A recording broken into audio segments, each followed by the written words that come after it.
Hi everyone, इस video में हम बात करेंगे कि फ्लिपकार्ट पे हमारी प्रोडक्ट के लिए कौन सी एडवर्टाइजमेंट बेस्ट है, यानी हमारी प्रोडक्ट के लिए कौन सी एडवर्टाइजमेंट अच्छी है। फ्लिपकार्ट पे एडवर्टाइजमेंट रन करने के लिए दो कैंपेन होते हैं, एक सीपीसी और एक स्मार्ट आरओआई। तो सबसे पहले यहाँ पे हम बात करेंगे सीपीसी के बारे में। सीपीसी यानी कॉस्ट पर क्लिक। अगर हम फ्लिपकार्ट पे कोई भी न्यू प्रोडक्ट लॉन्च करते हैं तो उस प्रोडक्ट के ऊपर ना तो विजिबिलिटी होती है, ना तो उस प्रोडक्ट पे कोई भी तरह का ट्रैफिक होता है। तो प्राइमरी रिक्वायरमेंट हमारी ये होती है कि हमारी जो प्रोडक्ट है उस पर सबसे पहले विजिबिलिटी बढ़े और उस पर ट्रैफिक भी बढ़े। तो ऐसे केस में हमारी प्रोडक्ट में ट्रैफिक जनरेट करने के लिए सीपीसी एडवर्टाइजमेंट कैंपेन जो है वो बेस्ट ऑप्शन है। और जैसे ही आपकी प्रोडक्ट की विजिबिलिटी बढ़ने के बाद में आपकी प्रोडक्ट का सेल चालू हो जाता है, एग्जाम्पल आपको 10 या 15 ऑर्डर जो है पर्टिकुलर प्रोडक्ट के लिए डेली आ रहे हैं, तो उसके बाद में आप स्मार्ट आरओआई कैंपेन जो है वो आपकी प्रोडक्ट के लिए स्टार्ट कर सकते हो।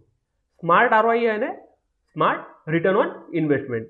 तो स्मार्ट आरओआई कैंपेन जो है उसका काम है आपको रिटर्न देना, ना कि आपके प्रोडक्ट पे ट्रैफिक क्रिएट करना और विजिबिलिटी जनरेट करना।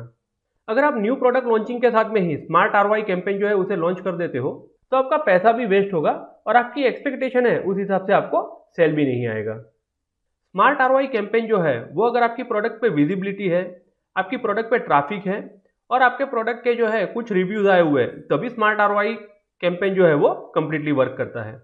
तो इसीलिए अगर आप न्यू प्रोडक्ट लॉन्च कर रहे हो तो उसके लिए सबसे पहले आप सीपीसी कैंपेन रन कीजिए और आपकी प्रोडक्ट पे थोड़ी विजिबिलिटी आ जाती है, उसके बाद में थोड़ा ट्रैफिक आ जाता है और आपके अगर 10-15 सेल जो है वो रोज के हो रहे हैं तो उसके बाद में आप स्मार्ट आरओआई कैंपेन को ट्राई कीजिए।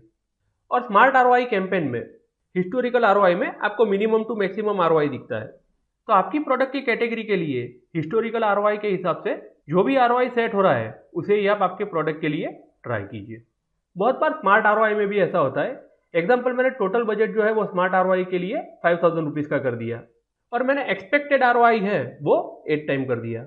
मतलब मुझे 5000 के इन्वेस्टमेंट के सामने रिटर्न जो है वो 8 टाइम चाहिए। तो काफ़ी बार ऐसा होता है कि इसके अंदर आपको रिजल्ट नहीं मिलता है।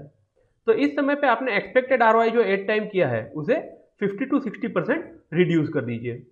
मतलब उसे 4 टाइम कर दीजिए या फिर 5 टाइम कर दीजिए। उसके बाद में एक वीक जैसा वेट कीजिए कि आपको ऑर्डर्स जो है वो आ रहे हैं या नहीं। और अगर फिर भी आपको रिजल्ट नहीं आ रहा है तो आप एक्सपेक्टेड आरओआई को जो है वो 2 टाइम या 3 टाइम कीजिए। और 2 टाइम या 3 टाइम करने के बाद में भी अगर आपको रिजल्ट नहीं आ रहा है तो आप आपकी प्रोडक्ट का फिर से एक बार सीपीसी कैंपेन स्टार्ट कीजिए। आपके प्रोडक्ट की सेल बढ़ाने के लिए आपको अलग अलग कैंपेन को बार बार टेस्ट करना होगा और इसी तरह से आप आपकी प्रोडक्ट का सेल जो है वो ज़्यादा जनरेट कर सकते हो। तो इन चीज़ों का ध्यान रखिए। अगर आपकी प्रोडक्ट न्यू है तो पहले आप सीपीसी कैंपेन के साथ में जाइए और एक बार आपकी प्रोडक्ट के ऊपर विजिबिलिटी बढ़ जाती है और उस पर 10-15 ऑर्डर डेली के आना चालू हो जाते हैं तो आप उसके बाद में स्मार्ट आरओआई कैंपेन भी ट्राई कर सकते हो। Thank you for watching this video.